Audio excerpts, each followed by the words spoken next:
Et madame, monsieur, bonjour, bienvenue à votre tribune d'échange fait marquant du sommet des chefs d'État et de gouvernement de la COP 15 à l'initiative d'Abidjan, encore appelé Héritage d'Abidjan. C'est un ambitieux programme de lutte contre la désertification en Côte d'Ivoire. L'initiative d'Abidjan est un programme sur 5 ans financé à hauteur de 750 milliards de francs CFA et va générer des millions d'emplois. Que pensez-vous du programme Héritage? Comment œuvrer pour la réussite de ce programme? Deux numéros pour nous joindre, le 27 20 21 44 48 ou le 27 20 24 27 87. Je reprends ces deux contacts pour vous, le 27 20 21 44 48 ou le 27 20 24 27 87. Vous êtes également très nombreux à réagir sur notre page Facebook. Monsieur Boubacar Koné de Tout le Pleu nous dit que c'est un bon programme. Il est destiné à ralentir l'avancée du désert en Côte d'Ivoire d'une part et en même temps il crée des emplois d'autre part. C'est ce que nous attendons dans ce pays. Pour réussir cet ambitieux programme, il faut l'implication de tous, l'État, les bailleurs de fonds et les populations ivoiriennes. Le reboisement, l'agroforesterie, la création de jardins botaniques sont entre autres des pistes à exploiter pour la réussite de ce projet. Monsieur Antoine Ago, lui, est à Béoumi. Je salue la diplomatie ivoirienne qui a fait mains et pieds pour réussir ce grand coup très alléchant qu'est la COP 15 qui se déroule dans notre cher pays. Les retombées sont très bénéfiques quand on parle d'offres d'emploi pour le bonheur de notre jeunesse. Pour la réussite donc de ce programme, il faut mener des campagnes de sensibilisation pour réveiller la conscience de la population dans la protection de la flore et de la faune et les méfaits de l'avancée du désert. Au standard maintenant, nous avons en ligne M. Diomandé Mamadou qui nous appelle de Sipilou. Bonjour. Bonjour Madame Bakayoko. On vous écoute. Bon, d'abord nous disons merci au président de la République d'organiser cette réunion de la COP 15 en Côte d'Ivoire. Et vraiment ce que je demande aux Ivoiriens, nous devons être tous des combattants. L'Ivoirien nouveau, c'est être patriote pour son pays, pour la nation. Donc nous devons tous ensemble comme un autour de la forêt pour sauver enfin notre patrimoine ivoirien qui est la forêt. Vraiment la forêt nous est profitant. Parce que sans la forêt, nous n'aurons pas de pluie. Sans la forêt, nous ne pouvons pas faire de culture. Sans la forêt, nous n'aurons pas de eau. Parce que franchement dit, nos flores, nos forêts ont des problèmes. Donc Ivoiriens et Ivoiriennes, tous ensemble, levons-nous comme un seul homme autour de la nation pour bâtir une forêt bénéfique à la nation ivoirienne pour l'avenir de nos enfants. Donc moi, j'ai lu l'initiative et vraiment, il faudrait que le fonds décaissé va juste aux bénéficiaires, vraiment au ministère des eaux et forêts, afin que vraiment ces éléments, ces combattants de la forêt aient le courage pour pouvoir sauver nos forêts. D'accord. Et puis le reboisement, Ivoiriens, nous sommes tous habilités, nous sommes tous appelés à reboiser nos forêts pour que la forêt revienne autant des faits que ce voyez. Merci à toi, merci à la Côte d'Ivoire, merci pour la République et bonne COP 15 en Côte d'Ivoire. Merci beaucoup, monsieur Diomandé. Merci beaucoup, monsieur Diomandé. On retrouve ici à monsieur Bomisso Mathieu. Bonjour. Bonjour, monsieur Adam Bakayoko. On vous écoute. Je crois que l'idée est la bienvenue pour organiser cette réunion en Côte d'Ivoire de COP 15. Et je crois que toute opération servant à freiner l'avancée du désert en Côte d'Ivoire est la bienvenue. Il faut que tous nous soyons impliqués dans cette opération pour cette réussite-là. Que chaque Ivoirien plante un arbre. Il y a un écrivain ivoirien qui disait que celui qui a planté un arbre n'a pas vécu utile. Parce que cet arbre donnera des fruits, tout au moins de l'ombre à ceux qui naîtront demain. D'accord. Donc vraiment, que nous emboîtons le pas, que nous suivons le gouvernement, surtout à sa tête le président Alassane Ouattara, pour la réussite de cette opération. Et concernant le programme Héritage, vous n'avez pas parlé, ni demandé, ni vous, sur le programme Héritage, ce programme-là que Abidjan, bien sûr, vient de lancer, l'appel, bien sûr, ça a été fait à l'ouverture de la COP 15 et au sommet des chefs d'État et de gouvernement des partis, bien sûr, à la COP 15. C'est un programme Héritage qui va durer 5 ans et financé à hauteur de 750 milliards de francs CFA qui va offrir beaucoup d'emplois aux jeunes. Oui, en tout cas, cette ouverture est la bienvenue. Surtout, je dis, nos enfants, nos petits frères, nos frères, ils cherchent du travail. Vraiment, cela va employer plusieurs jeunes pour le travail. Je crois que vraiment c'est très bien. Cela va freiner aussi nos petits frères à aller traverser l'eau, aller dans le désert. D'accord. Donc vraiment c'est une très bonne idée. Vraiment merci et que cela soit une bonne réussite. Merci, M. Bomisso Mathieu. Merci, que Dieu bénisse la Côte d'Ivoire. Merci et bonne journée à Issia. D'Issia, on part à Daloa, c'est pas très loin, une quarantaine de kilomètres, avec M. Mognon Jean-Claude. Bonjour. Oui, bonjour Adama Bakayoko. On vous écoute. Merci, merci beaucoup pour le sujet. Pour sauver la flore et la faune, ça, tout le monde est impliqué, soit l'État comme les planteurs. Aujourd'hui, Daloa qui était à l'époque zone forestière ne l'est plus. Adama Bakayoko, il faut que l'État vraiment nous aide, nous les petits planteurs, vraiment nous donne les moyens pour que nous puissions, n'est-ce pas, planter les arbres dans nos champs et les arroser, et qu'ils viennent contrôler. Si chaque planteur à Daloa ici a planté au moins 10 arbres dans son champ, en 10 ans, la forêt va revenir. Vraiment, c'est bienvenu et que bravo à la Côte d'Ivoire, bravo à tout ce monde-là qui s'implique pour sauver la flore et la faune de notre pays. D'accord. Merci beaucoup, Adama Bakayoko. Merci à vous, M. Mognon Jean-Claude de Daloa. Excellente journée. C'est une excellente idée d'ailleurs. Mettre des arbres dans la forêt, ce qu'on appelle l'agroforesterie. Au contraire, pour ceux qui pensent que ça crée du tort au cacao, bien au contraire, ces plantes-là peuvent pousser. Ensemble, on va changer de direction. On va retrouver maintenant à Tieplé, c'est pas très loin de Boaké. Monsieur Kofi Marcelin, bonjour. Bonjour, monsieur Adama Bakayoko. On vous écoute. Bon, je remercie beaucoup le président de la République. Vraiment, avec tous ces efforts qu'il est en train de faire pour la Côte d'Ivoire. Et bon, la réussite de cette émission, comment on appelle le programme Héritage. Voilà. Donc, il faut une sensibilisation pour les plantines d'arbres. Parce que ce que nous avons dans notre forêt, les gens rentrent et cassent sans, comment on appelle, une autorisation. On te dit que on est passé par la sous-préfecture, on est passé par ci, par là. Même dans les forêts sacrées, les gens rentrent dedans.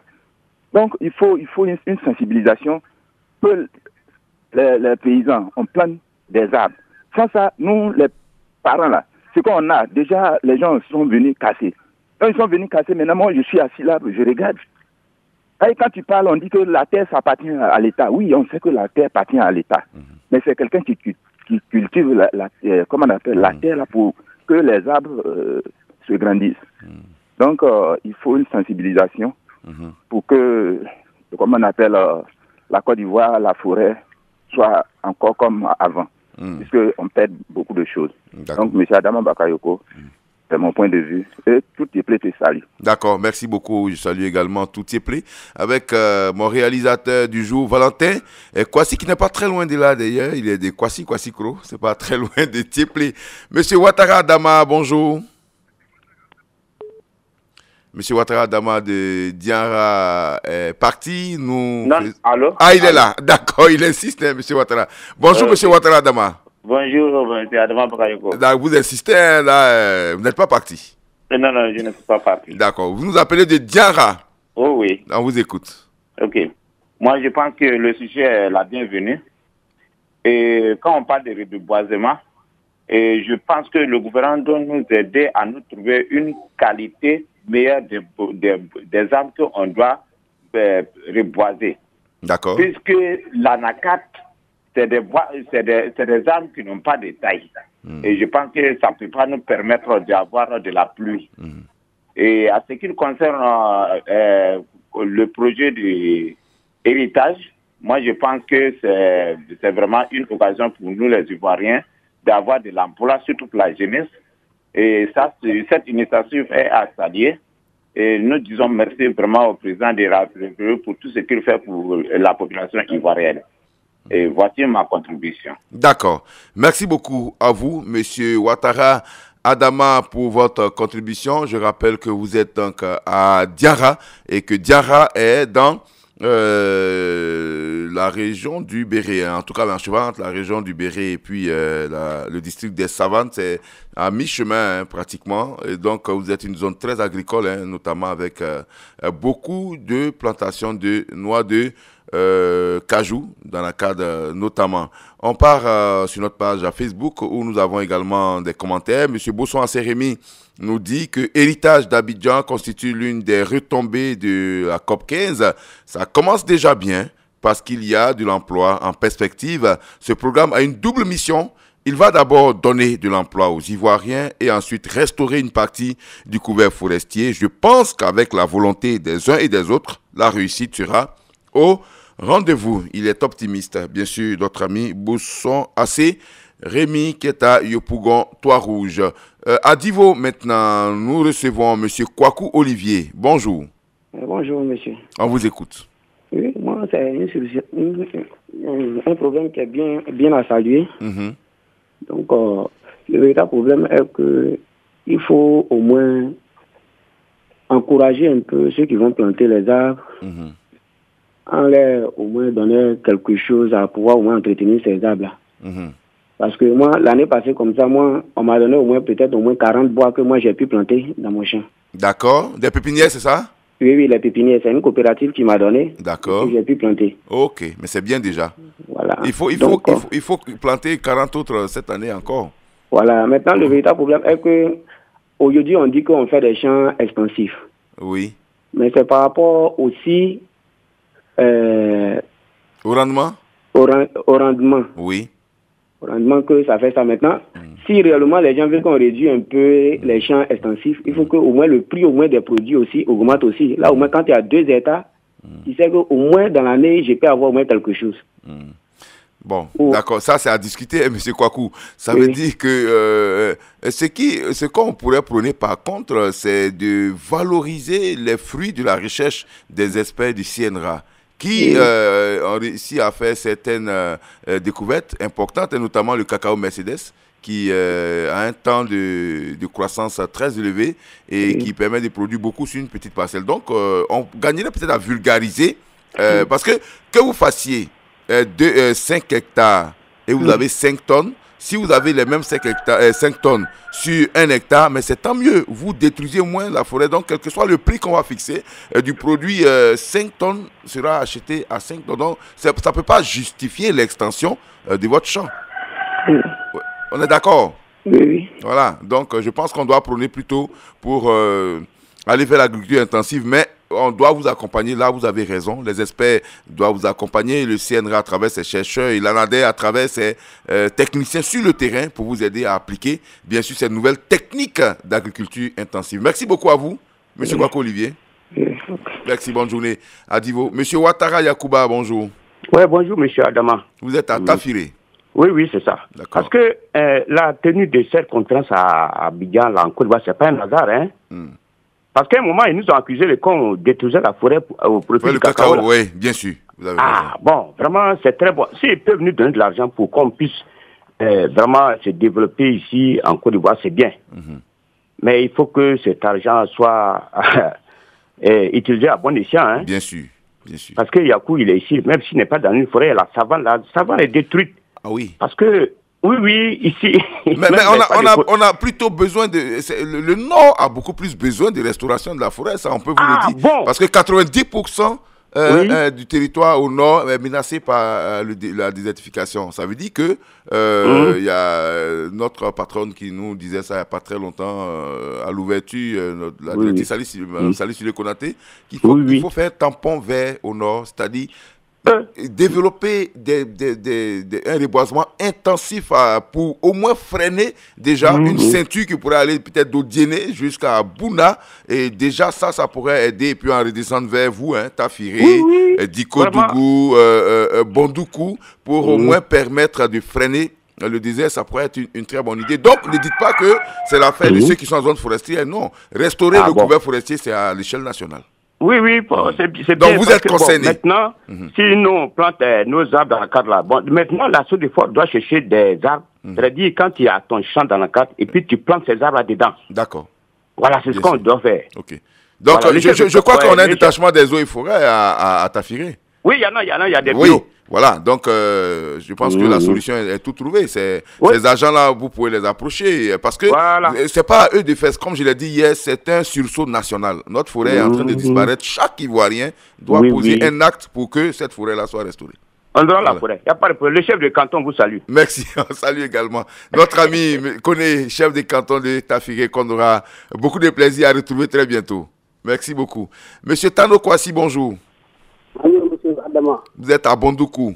Oh. D'accord, on a du mal à bien vous entendre. Je ne sais pas si vous n'êtes pas dans une bonne position. Est-ce que vous pouvez vous rapprocher un peu de votre combiné? Voilà. Allez-y, on vous écoute. Oui, oui. Bon, c'est-à-dire, les gens de Lila. Les gens de les exploitants forestiers. Les exploitants forestiers, oui. Actuellement, ils sont chez nous ici, en train de gâter, couper le bois, en train de gâter les champs des gens. À Bondoukou, hein? Oui, on doit parler. Ils disent que ils ont fait caution de l'État permettre la secours et tu peux rien dire. Actuellement, ils sont au village. D'accord. C'est quel village? C'est un village, mon village s'appelle Yomia. Comment? À Yomia. À Yomia? Oui. D'accord. Département sous-préfecture de Bondoukou, département d'Assoufri. Non, mais c'est pas possible. Vous ne pouvez pas être sous-préfecture de Bondoukou et être département d'Assoufri, c'est pas possible. Peut-être sous-préfecture d'Assoufri, département de Bondoukou. Oui. Voilà. C'est vrai. Ah, d'accord. Ok, c'est bien noté. Ils sont au village ici. D'accord. Ok, laissez votre numéro. Valentin Kwasi on a dit hier, on avait des témoignages de Diego Nefla. Et puis après, Daoukro nous appelait après l'émission pour dire que bon, on va essayer de regarder de très près. Est-ce que c'est des permis officiels qui ont été octroyés à ces personnes-là?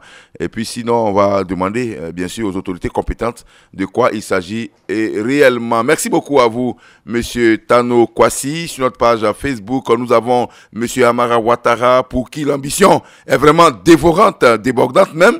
Mais ne perdons pas de vue que notre forêt a été durement éprouvée par la déforestation illégale, l'orpaillage clandestin, l'urbanisation galopante, j'en passe. C'est en relevant ces nouveaux défis que notre ambition passera à l'étape du factuel tant souhaité. Je suis persuadé qu'avec un suivi de la rigueur et de la volonté de nos autorités et des mandants en charge de la protection de notre forêt, notre couvert végétal retrouvera son lustre d'antan signé Amara Ouattara. Monsieur Taïro Nicolas nous appelle de Krezoukwe, c'est vers Divo. Bonjour. Bonjour la voix chaude. On vous écoute. Ouais, merci bien. Pour cette histoire de la forêt ivoirienne, moi je pense que tout le problème se trouve entre les mains des agents des eaux et forêts. Parce qu'actuellement on parle de reboisement. On peut refaire ça, on peut planter des arbres.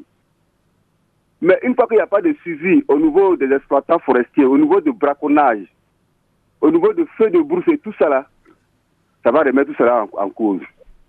Donc c'est un travail minutieux et du volontariat des agents des eaux et forêts. Mais nous sentons qu'au niveau des eaux et forêts, il y a un relâchement. Sincèrement, il faut le reconnaître. Il y a un relâchement, hein, ça, la voix, je vous le dis. Ils ne viennent pas en profondeur dans la campagne pour protéger la forêt ivoirienne. Parce que c'est leur rôle. Voilà. Nous qui sommes dans les localités profondes, dans les villages, on n'a pas de force pour dire à quelqu'un ne fais pas ça, avec l'autorisation de l'État de Côte d'Ivoire. Mais si c'est eux, les gens vont se supplier. Et par peur, ils vont se retirer. Mais ils ne le font pas. Donc moi, mon problème, c'est à leur niveau. L'Ivoirien peut dire, je me bats pour que la forêt ivoirienne revienne. Mais si elle revient, est-ce qu'elle serait protégée? D'accord. C'est une bonne question. Elle serait protégée. D'accord. Chacun a sa part dans cette affaire. À sa part de sacrifice, hein. Les populations doivent comprendre que c'est urgent de restaurer notre forêt et les encadreurs, les agents des eaux et forêts doivent savoir qu'il est urgent aussi de protéger cette forêt-là. Merci beaucoup à vous, Monsieur Taïro Nicolas, de Krezoukwe. C'est une localité située dans le département de Divo, je suppose. Monsieur Duan Denis, bonjour. Oui, bonjour, dans le Parlement. Vous nous appelez de Saint-Fra? Oui, c'est Saint-Fra. Ok, on vous écoute. Vraiment, ce matin, je suis très heureux. Voilà, parce que ce projet est le bienvenu. Voilà. Sinon, par rapport à avant, franchement, quand je m'assois, je répète, où va nos pays? Parce que partout, tous les gars sont en train de partir, partout, même les filles dans les différents villages, ils sont en train de couper les gars partout. Vraiment, et l'avancée du désert vient, tous partout. On ne sent plus d'accord. Alors, donc, franchement, ce projet la bienvenue. Bienvenue à deux intérêts. Le premier intérêt, c'est d'abord le reboisement. Oui. Ça lui très bien. Et puis, deuxièmement, comment on appelle ça là? L'emploi. L'emploi, oui, bien sûr. Le programme. Oui. Voilà. Franchement, je dis merci au gouvernement. Mais j'aurais souhaité que vraiment ce projet soit effectif. D'accord. Voilà, qu'il soit ça. Il ne faudrait pas que ça reste dans les tiroirs. Et puis, bon, ça traîne. Il faut que ça soit vraiment effectif et que ça soit suivi. D'accord. Voilà, et franchement, que ça soit suivi. Voilà. Si c'est suivi, franchement, ça sera bien. Seulement, il faut que ça soit étendu dans tous les pays. Bien sûr. Voilà, il faut le sectoriser dans un endroit tellement et qu'on produise là. Pour que ce soit étendu parce que la voiture du désert, c'est dans tous les pays. Bien sûr, bien sûr. C'est dans tous les pays. Bien sûr. Pour que ce soit étendu dans tous les pays aussi. D'accord. Voilà, donc, vraiment, je voudrais vous remercier. Merci au gouvernement. Merci à vous, monsieur Douan Denis de Saint-Fra, qui nous, en tout cas, qui nous semble très engagé dans la restauration des forêts ivoiriennes. Vraiment engagé. Même si j'étais chômeur, j'allais me non, mais même, non, il faut le faire. On n'a pas besoin d'être. Il faut le faire. Quel que soit votre rang social, il faut planter des arbres. On n'a pas le choix. On est 28 millions d'Ivoiriens. Chacun doit faire l'effort de planter des arbres. Et cela, c'est pour l'avenir de nos enfants, l'héritage qu'on va rester, bien sûr, à cette génération qui suit. Merci beaucoup. Bonne journée à vous, monsieur Douan Denis de Saint-Fra. On retrouve monsieur Ouattara Ali qui nous appelle de Sassandra. Bonjour. Monsieur Ouattara, bonjour. Oui, bonjour, monsieur. D'accord, on vous écoute. Oui, moi, j'appelle par rapport à les produits phyto, là. D'accord. Parce que nous sommes à Sassandra, ici, là. Le pays est devenu très cher. Ici, là, on n'arrive pas à payer l'engrais. Comme les produits phyto, en haut comme en bas, là, on ne peut pas payer. Ok, allez là, cacao là, en train de mourir parti. On ne sait pas pourquoi ça se passe comme ça. D'accord. Donc il m'irait que vous voyez le gouvernement pour qu'il puisse diminuer. Puisque l'incite là en train de chuter fort ici. Mais le sujet du jour, on parle de la forêt. Vous êtes encore dans le cacao. Dans 10 ans, s'il n'y a plus de forêt, il n'y a plus de cacao. Hein. On parle de la protection de la forêt. En tout cas. Mais avant tout là, c'est le cacao qui est devant. Hein. Oui, je sais. Mais le cacao, là, sans forêt, il n'y aura plus de cacao. Hein. Si on est dans le désert, le cacao ne peut pousser nulle part. Je comprends. Je vois le sujet du jeu, mais il faudrait que j'appelle aussi pour... Non, d'accord, il n'y a pas de problème. Ça, c'est bien noté, mais il faudra peut-être rappeler à 8h15 Estelle Assoumou pour... c'est pas normal, si vous voulez, bien sûr, poser. Mais bon, c'est tout de même, vous êtes agriculteur, vous êtes concerné par cette question de restauration de la forêt. Merci, c'est avec vous qu'on va terminer ce numéro de La Parole est à vous. Et c'est pas un hasard, hein, si le ministère a été ainsi intitulé des eaux et des forêts, parce que c'est la forêt qui permet d'avoir de l'eau, et ça on l'a vu dans les classes antérieures, c'est un cycle, appelé le cycle de l'eau. Par évapotranspiration, les plantes font monter bien sûr la vapeur qui par condensation devient bien sûr les nuages, et puis cette fusion de nuages a produit ce qu'on appelle la pluie, et c'est la pluie qui arrose nos différentes eaux, les rivières, la mer, les lagunes et autres, et c'est cette eau-là qui va dans les nappes phréatiques encore pour avoir de l'eau potable qu'on utilise. Donc, c'est tout un cycle de l'eau. Et si on n'a plus de forêt, rassurez-vous, on n'aura plus d'eau, on n'aura aucune autre culture. Merci, c'est ici qu'on s'arrête pour aujourd'hui.